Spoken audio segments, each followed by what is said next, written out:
Back at it again. Getting ready for a big project to come in the shop for late fall, early winter. A very big project. So all these little projects are all amounting to something. I actually have another project, all the pieces right there ready to go, but I figured something like this is definitely gonna help me do that project. So what do we have here? I can't exactly tell you the year because I couldn't find one of these anywhere online, like a picture of it in an auction, old manuals. I looked everywhere for hours. I don't know the maker of this. This looks to be a mid 50s to early 60s surfacing machine. I know everyone's like, it's a belt sander, but back then that's what they called them. They called it a surfacing machine, and it is all cast iron. Thing weighs a ton, even just the upper body. It has an old motor. This thing must weigh somewhere between 50 and 60 pounds. It is so heavy. I'm sure it's a beast, but as you can see, it's got some age, and I think I'm gonna switch up how this thing runs. So I received this from a friend of mine. It was his grandfather's, and I actually had gotten one from my grandfather. He was into woodworking, and this little Craftsman is, it's good for small wood projects, but certainly not for what type of work I'm doing in the shop with the metal fabrication. So this giant beast is gonna replace that. I'm feeling pretty good about it. I'm gonna Restomod this thing just like an old car. I'm gonna give it a new heart. Unfortunately, I don't think I'm gonna try and use the old motor. It just needs too much. So I'm gonna do kind of a restoration on this part, the main body of the belt sander or surfacing machine, whatever you wanna call it. And I would really like to know if anyone knows what kind of belt sander this is, like the brand. The only thing I found on this pulley right here is it says Congress Tool and Die Company Detroit,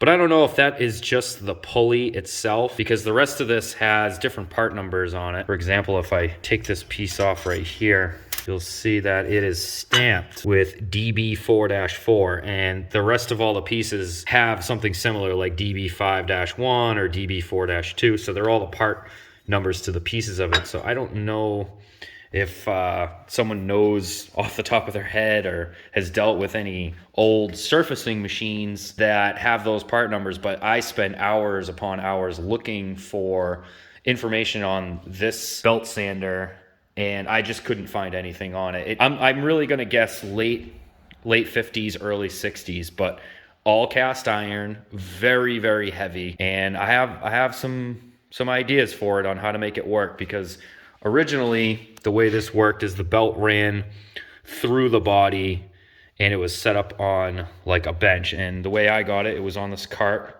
that a friend of mine's grandfather had made for it. You can see it's got a hole in the top. So the body would sit here and the motor would sit on the bottom. I have an idea. I want it to fit on my bench that I have in the back of the shop. And I don't want to pass the belt through the top. I don't want to have to cut a hole in my bench and run the motor underneath it. So I have a plan. We're going to see if it works. But the first thing I'm going to do is just completely disassemble this, take it all apart, clean it up, paint it, and then start Restomodding the part of it of, I'm going to build a frame for the back and attach a newer motor on it.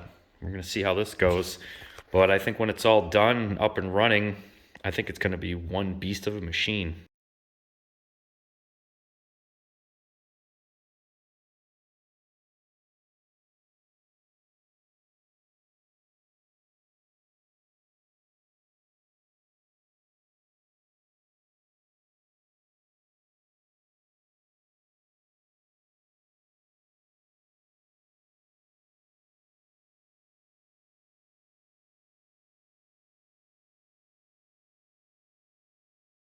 Here it is, all torn down. Doesn't really consist of too many pieces.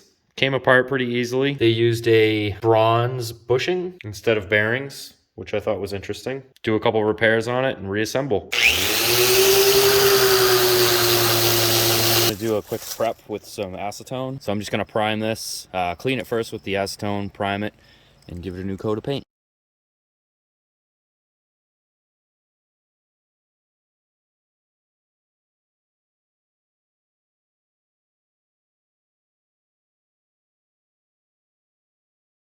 Finally got it all back together, and you can see I got my new motor set up there.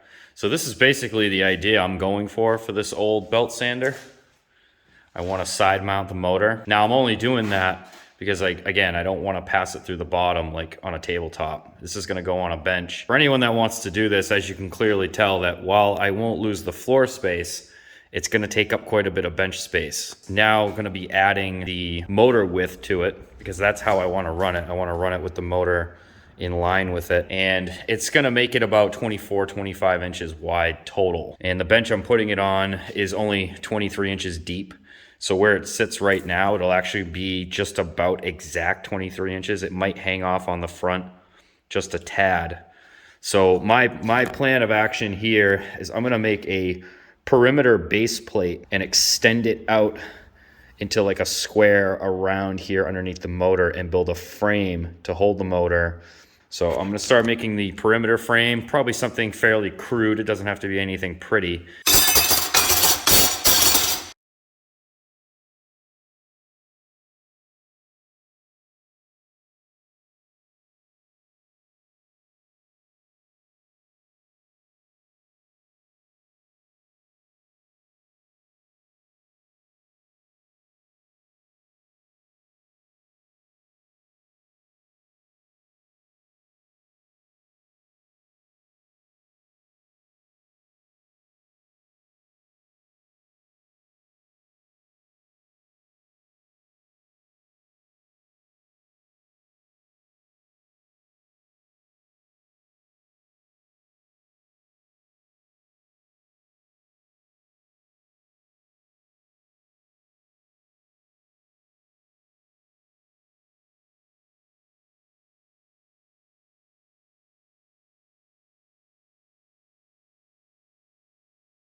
All right, well, the frame's finally together. Kind of crude, I get it. It's not the nicest, but it's gonna work really well, at least I hope.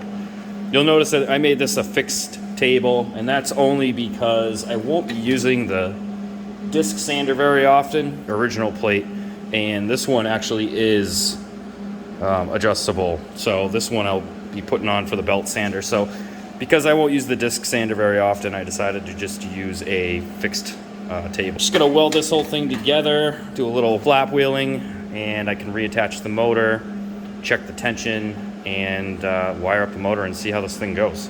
All right, here we are. It's all painted, it's all mounted, although I didn't drill holes to mount it to my bench, and I might have to because this motor has a little bit of play, but it actually works great. Put some new belts on it that, yes, they are Harbor Freight belts. You can see the Bauer 9-inch in the background. That's what I put on here. I had to trim around the edge because this is an 8-inch disc, but I lucked out. It's a 4x36 belt, which they had in stock.